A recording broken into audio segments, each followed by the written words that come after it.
Welcome back to the channel. We're going over the SP 500 and the Nasdaq 100, telling you exactly how the market's moving, what you need to be expecting, and the big news that keeps coming out regarding inflation and the continuous movement on the market.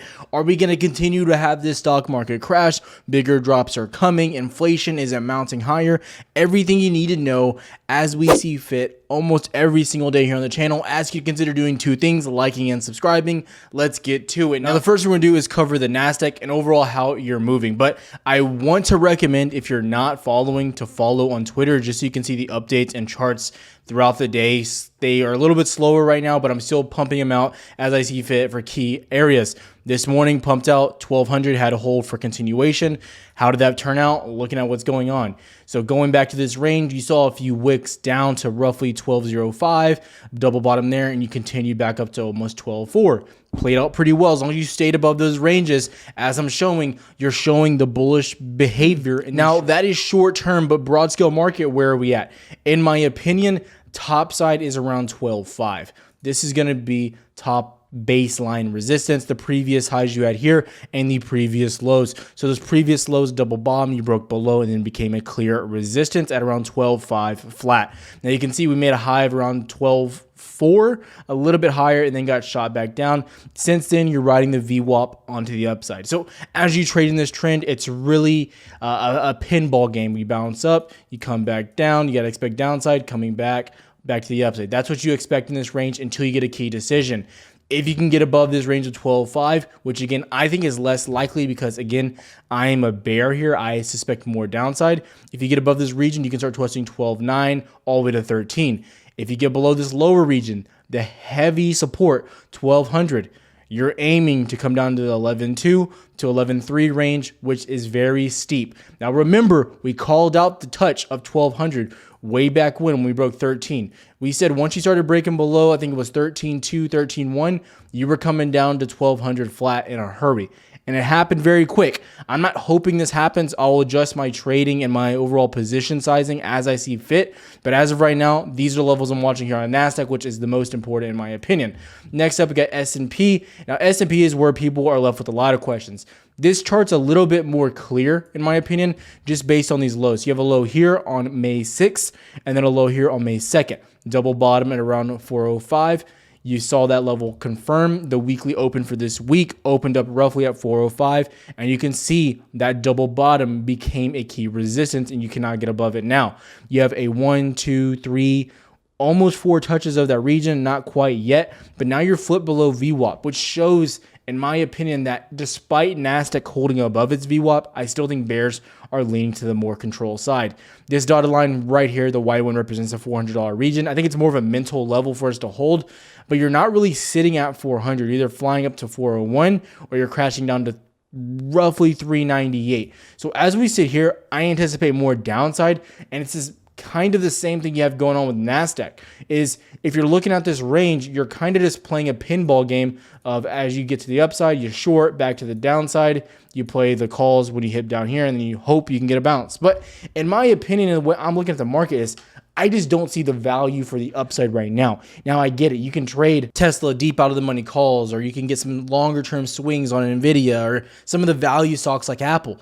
But in my opinion, they're just not worth it right now based on what's happening with inflation and price points overall. Because I don't think anything's really changed with the narrative that's going to continue to push us back towards the downside. Now, what I want to highlight are the key notes going into this weekend. But before I do that, we'll say my overall price target. If you break below 385, again, you have heard it here before, I'm seeing a 350 to 355 area in the near term future. Once you break below these lows, it's going to keep happening. You're already seeing almost a 20-point drop from 400. So I think this is going to continue happening as long as you break below that range. But I wouldn't enter into any of those deep puts until you break below those lows. But the big news coming out, we had this right here. PPI yesterday. I covered this for you going into the day before when I released that video. We covered CPI, then PPI came out. So what you're seeing is a lot of volatility here. You're seeing a raise to 1.4% to 5 to 0.5 to 0.8 back and forth. Now, what I want to show you and what I continue to do here on the channel is you want to see how does this relate to prior months, right? So as we zoom in here, how does this relate? Now, to 2018 to 14, it was stable. You saw no real push to the upside, no real downside. It was just a little stable back and forth, back and forth. However, we see since the beginning of 2021, the end of 2021, sorry, it's been very volatile, back and forth. You can see these lines, none really to the downside, just all to the upside, but choppy chop. Now, what did we see back in 08, 07? Very similar time frames. You come back here, you can see back and forth, some downside nonetheless, but it was back and forth, all the way back to around 11, which it slows down and starts to stabilize, and we saw the growing economy. Again, not trying to fearmonger. I'm trying to share and educate people to the best of my ability and show you what's really happening behind the scenes. You're seeing intense volatility on the market. You're seeing inflation become a problem. As we go back to yields, I had some comments regarding yields. People saying your yields are dipping, you're looking bullish. Yields are just slowing down for the week, but they're prepping for another major push back to the upside. If you look at the 30-year yield, you can actually see the 10-year right here. The 10-year yield is up almost 3% today. The 30-year is up 2.5%. What does that show us? That the 10-year is gaining on the 30, and it's going a faster pace to the upside. So as we come here to the overall spread, you can see, yes, you're getting a little bit of a flag to the downside, but look, you're gaining back some traction and you're pushing back to that conversion rate of 1%. What does that mean when that happens? A full yield inversion, which has always led to a massive pullback in the market. And you haven't even had it happen yet. Going back, when did it happen last? Back here, you saw it happen in 06, and then it led to the 08 major dump. I'm just showing the statistics, what's happening, how it's playing out. Now, I don't see this 10-year spike to happen until we get another overall BPS hike. That's when I think it'll start rising in some inflation numbers. But until then, it's going to just stagnate, getting some more upward movement. I don't see it going down too much further on the conversion rate there. So look in there. Again, this has to worry you. Go into bonds. How are bonds moving? Again, we pointed out not too long ago, the TLT bonds. We showed you this is our first resistance that we had done here about 115. But we anticipate even further collapse here on the bonds. We see more weakness overall on these bonds. And what does that lead to? If no one's even buying the 20-year bonds, no one's buying stocks. They see no safety in the economy, even if bonds continue to get hit. And you're seeing a little bit of love, a little bit of bounce here. But in my opinion, it's setting up. You couldn't even get above the monthly. You're going to push right back down. Every single time here you come back, every time you couldn't regain the monthly, look what happens. You come up, test, boom. Come up, test, boom. Again, and it keeps happening.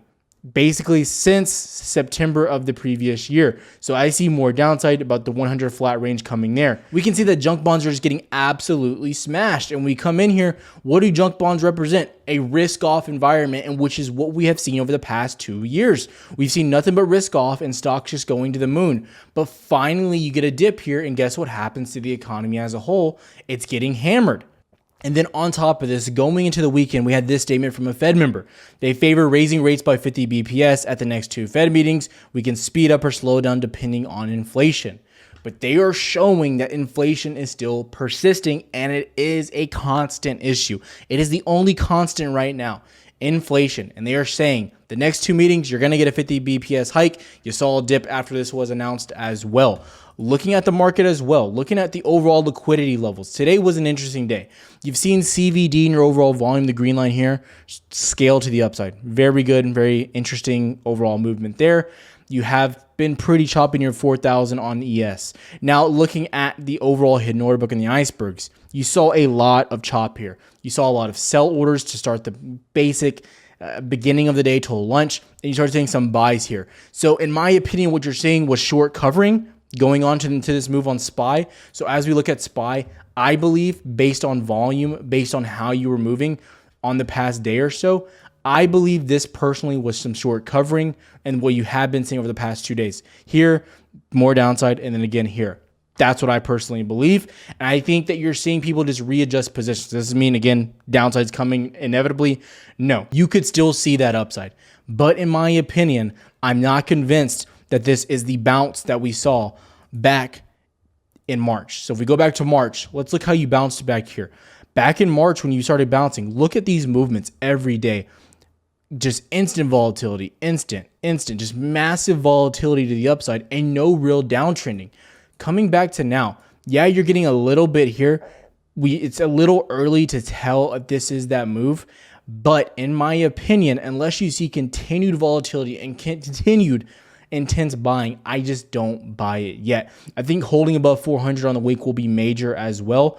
But again, looking at this, I'm not sold on this movement overall. I need to see a hold at least above 405 and then 12.5 on the Nasdaq. So more updates will be coming, more alerts regarding how to trade and what I see fit going into the coming week. I'll have another update coming roughly Sunday night, so keep your head on a swivel and be looking out for that video. As you do two things, consider liking, consider subscribing. It helps with the channel so much. More content is coming. Have a good one, traders. Now, before I let you get out of here, I got to give a special shout out to the sponsor of this channel and a sponsor of this video, Margex. Now, Margex is who I do all my Bitcoin leverage trading. I don't use Coinbase or anything like that because I'm trying to trade spot leverage on these, kind of like trading futures. This is how their platform looks, and they're actually tied right into TradingView, which is the software I use to do most of my charting in every single video. So you don't even have to leave their platform to do that. Now, personally, I leave Bitcoin in here as well, but I'm always transferring it into USDT, so I'm never losing value. But it's just like trading the stock market crash if you really look at it. Looking at the past 4 hours on this chart, you can see it is a straight nothing but downtrend, and I've been making money off this as well. It's extremely easy to transfer off, and the customer support has always been nothing short of the best from my personal experience. If you do sign up with them, you will get a $50 bonus, and if you ever have problems with them, you can always just reach out to me on Twitter, and I will personally help you along the way if you do have issues. So I can actually say I vouch for them, and I do use them every single day, or at least every week when I'm trading Bitcoin. But let's get back to the video.